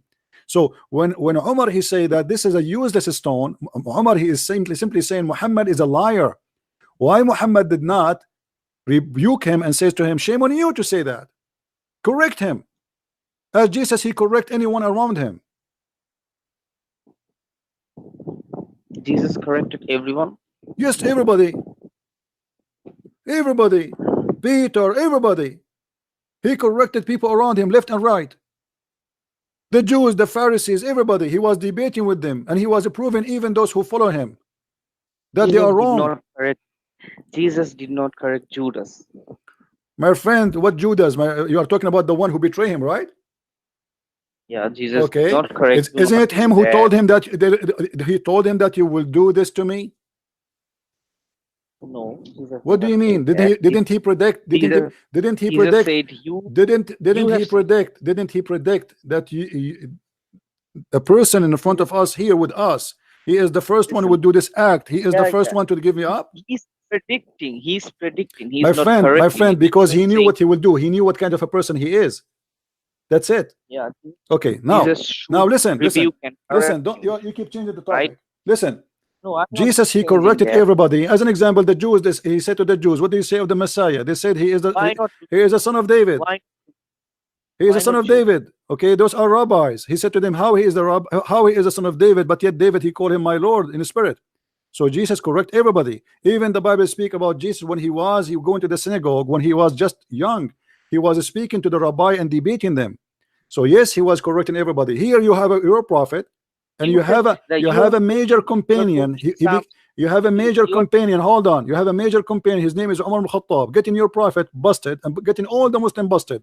That they are nothing but pagans doing an act of paganism. He just made a mistake, simple mistake. Where is the correction for the mistake? Let us say, I'm going with you, no problem. If Umar did the mistake, why none of the Muslims corrected him? Maybe Muslims, obviously because Prophet waited him to be repented after he died. He was waiting for repentance, so he was waiting for Umar to mislead them and misguide them and say to them something wrong, but Muhammad didn't dare to speak about it. And that's it. Do you see how dangerous what you are saying? You are saying that the act of worship, which you call the kissing of the stone, Umar is saying it is not an act of worship, and Muhammad he don't dare, and he don't, he was waiting for Umar to repent. So why he is a prophet of God? He came to warn people about wrong and right. Just like Jesus and Judas, Jesus did not rebuke him, corrected him. Jesus just corrected him in what? Corrected him on what? Just do not betray. My friend, this is an act he will do, nothing to correct him with, because he will betray him. That's it. He knew who's he. Correct him about what? So no. You see, you are fabricating things now, have nothing to do with our topic. This is a guy getting your prophet busted, and this is a stone. And everybody who believe, have a little brain, he should believe that this stone cannot really be the one who suck your sin. Let me ask you. Did your prophet say that the black stone was white and became black? Moses also said that snake can. If you look at the snake, my friend, yes, Moses, he said, look at the snake, proving the power of God, not the snake. Why God uses a satanic idol? Jesus said, let me give you an example. Jesus said, look, if you believe in a rock, you will be recovered. It's about faith. This is a metaphorical of faith. How much faith you have, how much you can be recovered. It's faith. Hold on. Here is not about faith. Here is about an act of worship, that this stone, by kissing it, is going to suck literally your sin. Is not having faith in a stone. When Jesus says, if you have a faith in the stone, is he asking us to worship a stone? Is he talking about a stone? No. It's a metaphorical of faith. So if you have faith, your faith will recover you. If you have faith, your belief will help you. Now, here we have Muslims. Hold on. We have Muslims who believe that a stone will suck their sin, not faith in a stone. The stone literally will suck. Not faith in Allah that He will. But who is going to suck your sin? Is it the stone or Allah? Just like the snake on the wilderness. No, this is a lie. It doesn't say it's going to suck anything. Stop lying. You are being a liar. You do not have to be the simple explicit term. My friend, no, it have to be. It have to say that. It have to be there. You are the one who said to me, by kissing the stone, it suck your sin. So how you can compare it to that snake? You're stuck with that snake because you have no refugee. And here Umar al-Khattab is getting your prophet busted. You Muslims are nothing but pagans, kissing stones, worshiping stones, doing it as an act of worship to God. How you can do an act of worship to God? How you can do an act of worship to God by kissing a stone? And why the stone was white and became black? Since when black is the color of sin, which transform from very white to very black, because it's sucking sin. That's mean you believe that the stone is a living creature. Okay, then if you have problem that God cannot use a stone to provide his forgiveness. First of all, Abdul, you never provide me anywhere where it says that your God, he said to you to kiss the stone. Can you? Prophet said so. No, where your prophet said that? Can you show me where your prophet said that God told me to kiss the stone? You do not. We believe the secondary revelation. What my friend, don't play games. Where your prophet said that my God told me that we should kiss the stone? Prophet, you just quote. It is in your. You just quoted from the hadith. You literally gave the hadith. That prophet. Thank you very much. The hadith is saying what? Say it. That the stone can erase sins if you kiss. Okay, hold on. And what about the hadith? Muhammad said that the stone is the right hand of Allah. It is not from Siha Sitta. It's not from what? Siha Sitta. You are quoting Ibn Abbas. Okay, hold on. So the stone erase your sin. Yeah. But it's not the right hand of Allah. Stone doesn't erase the Allah. No, my friend, it does erase. No, it does erase. Read with me carefully. Muhammad, he did not mention anything about Allah will erase. Muhammad, he said it clearly. My friend, here, read with me hadith, please. I'm not adding words. I am not taking off words. This is your Muslim translation in front of you. It was narrated from Abdullah ibn Ubayd Umair. It says, "Oh Abu Abdul Rahman, why do I only see you touching these two corners, which mean the corner of the black stone and the Yemeni corner?" He said, I heard the messenger of Allah say, touch them erases sin. Where is Allah? Okay, then if you want to take this literally, that word for word, you cannot take it out of context or whatever. But you are my friend, you tell me, this is literally or not? We said touch them is something physical. Okay, then if you see this as a contradiction where I say that Allah erases sins, not that stone, but you're saying no problem. You are the one who said to me, my friend, you are the one who said to me, if you remember, that the black stone suck your sin. Did you say that? I did not say that this is the power of the stone. No problem. Okay, no problem. But you are the one who said the stone itself, not Allah, is the one who suck your sin, which means the one who cleans you. What suck mean? Isn't it cleansing from sin? Yeah. Okay. So who is the one who do the act of a cleansing? Who is the one who's doing the act of a cleansing? You said to me that the stone is going to suck your sin, which means the act of a cleansing of sin is done by the stone. From Allah, power from Allah. No problem. So Allah, he put a vacuum machine in the ground. It's called the black stone. And if you touch it or kiss it, the black stone will suck your sin. Is that your understanding?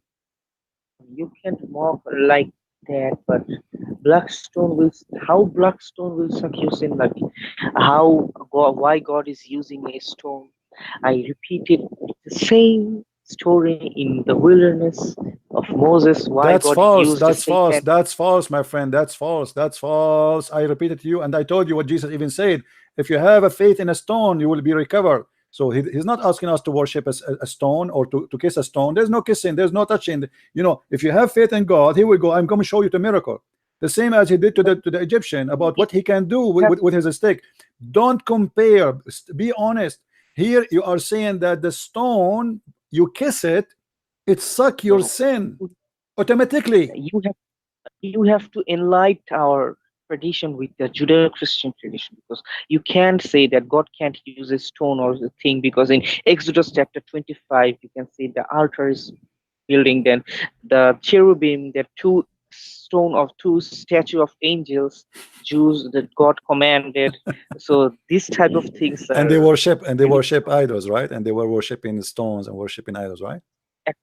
According to your logic. No, you see, no, this is my logic. This is, you're lying now. You're lying.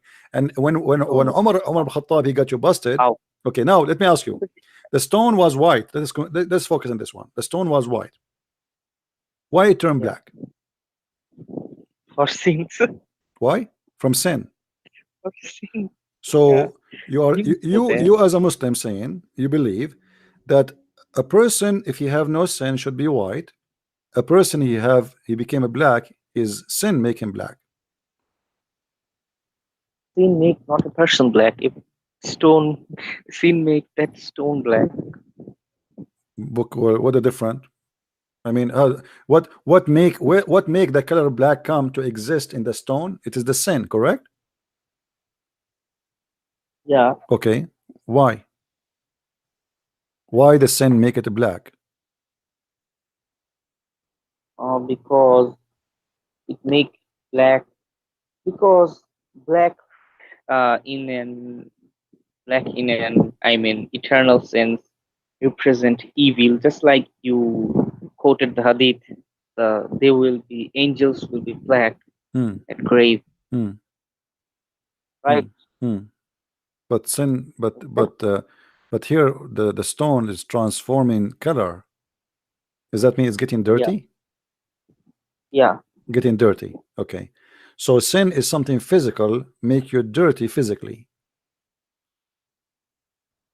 Not a person. In case this is the miracle, you need that was a white stone that became a black stone. That is the white. Islam If there is any proof that the stone was white and it became a black, or this is just a fiction, stupid story? Is there any proof that Moses split the Red Sea? Yeah, there's witnesses. There's even books of history speak about it. Even the Sabian who hate the Jews to death, they speak about that and they confirm it. No. What? No. You know. I'm asking you. Where Muhammad he got this story? Isn't it this is a pagan story? Exists before Muhammad, and Muhammad he do just the same as every pagan Arab does, kissing the stone, believe in a stone. Let me ask you, why the stone look like in the shape of a vagina? Oh, okay. This one is okay. Now we believe that God sent many prophets. What prophets? We believe that. Okay, many prophets. I heard 1 million in a hadith. But 4 major prophets with 4 books, but many prophets. So we believe that some truths are hidden in Hinduism.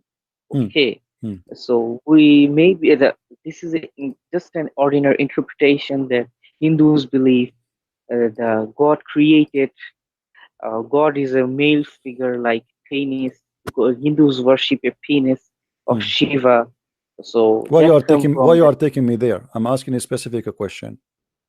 Why you are taking me to talk about the Hindus and the Buddhas? I mean, by the way, your prophet is sound like you're convinced that your prophet he is taking the black stone from the Hindus, right? Is that the penis? No, I am asking you. I'm asking you why the black stone look in the shape of a vagina. Because this is from one type of revelation that people before us, Jews, Christian, Muslims, or Zoroastrians, they believe that God, the universe had a sex between the Shivlinga and the universe. Yoni, from Yoni, the word Yoni to Joni. Joni in the Sanskrit and Bangla, but in English it's vagina. So this is type of thing. Like, let me ask you: is it true? Is it true that the Arab before Islam, women they used to go, and men, and they used to place their hand over their vagina, and they touched the black stone, and this is why it became black? No, I'm not familiar about that. What if this is true? If this is true, we don't care because Prophet purified this whole thing. No, you see, you said to me that the black stone became black because of sin, correct? Yeah, because of the people. But the books, the Muslim books confirm different story. Read with me carefully. It says,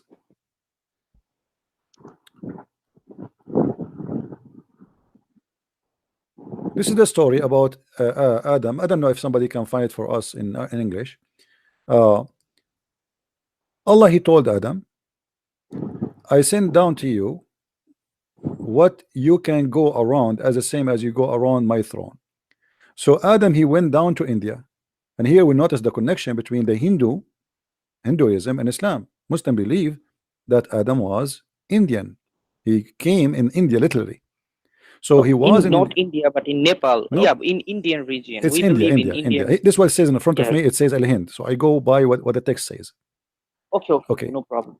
So he went there walking, and then the angels were waiting for him. And the angels, they said to him, blessed is your pilgrimage, Adam. We did visit this house before you, 2,000 years before you. And Adam, he did visit the Kaaba, do Hajj 40 times.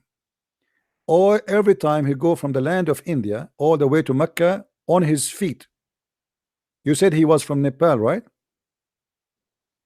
Nepal, Al Hindia, on that region. Okay, is it possible? Is it possible to go? Is it possible to go from there by feet from Nepal?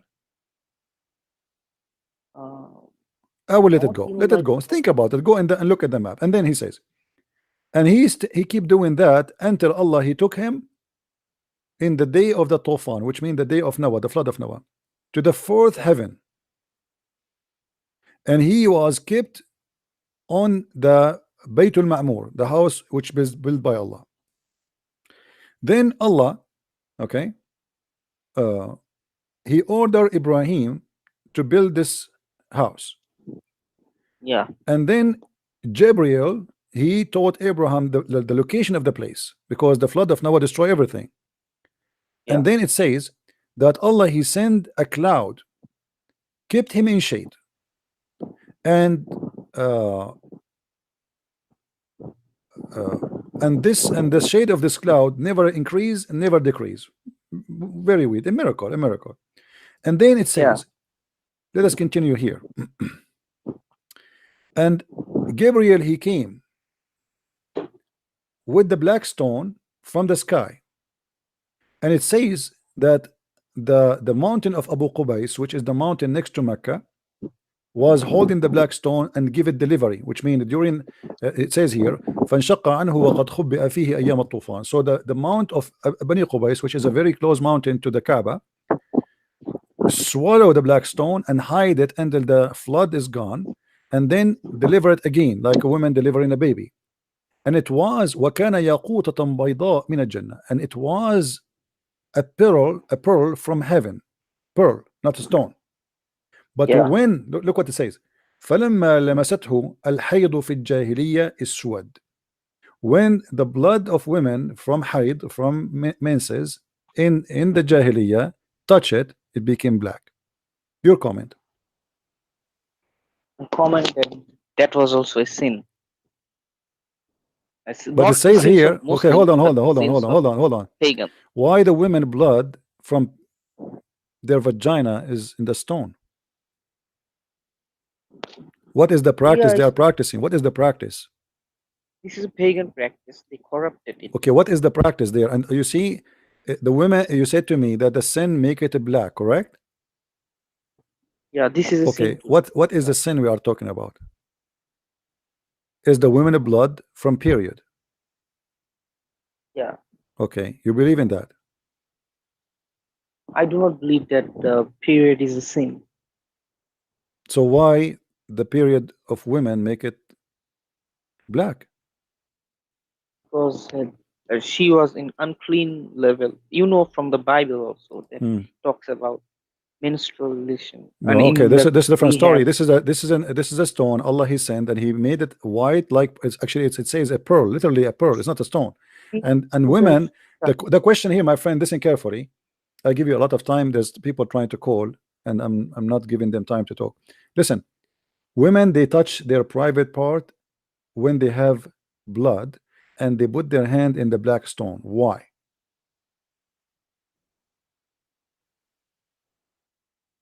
Because it's a pagan practice. It's a pagan practice. Thank you very much. Is that because they believe that this stone is going to fertilize their vagina? Maybe. Okay, thank you very much, guys. Did you hear it? Did you hear it? Did you hear it? The black stone. If you are a woman, you want to get pregnant, you go to the Kaaba when you have your period. You put your hand over your vagina. Obviously, they were pagans. And they the blood in your hand, and then you put it in the black stone, and that will make you fertilize. This is exactly what I'm saying to you, my friend. I just to prove it to you from your books that the Arab and you Muslims are no different. You believe in the god of fertility. The black stone is the fertilizer. This is a stone. This is a stone. This is why this is why it have a shape of a vagina. This is why the stone. I asked you why the stone have a shape of a vagina. You could not answer, correct? Do you know why? I answered. No. I'm saying to you why it has a shape of a vagina. Do you have an answer? Yeah, I agree with you that yeah, this is a shape of vagina.